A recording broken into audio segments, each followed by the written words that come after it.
Hello friends, നമസ്കാരം. കേനുവിൻ്റെ small ഗാർഡനിലേക്ക് ഏവർക്കും സ്വാഗതം. ഇത്തവണ ലേറ്റായിട്ടാണ് ചെടികളും വെജിറ്റബിൾസും ഒക്കെ നട്ടു തുടങ്ങിയത്. എന്നാലും അതിൽ നിന്നുമൊക്കെ ചെറിയ ചെറിയ കായ്കളുണ്ടായി തുടങ്ങിയിട്ടുണ്ട്. ടൊമാറ്റോയിലാണ് കൂടുതലും ഉണ്ടായേക്കുന്നത്.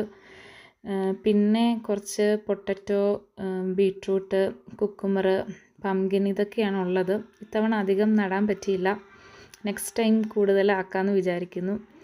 എങ്ങനെയുണ്ട്? എല്ലാവർക്കും ഇഷ്ടമായോ? ഇഷ്ടമായെങ്കിൽ സപ്പോർട്ട് ചെയ്യണം കേട്ടോ.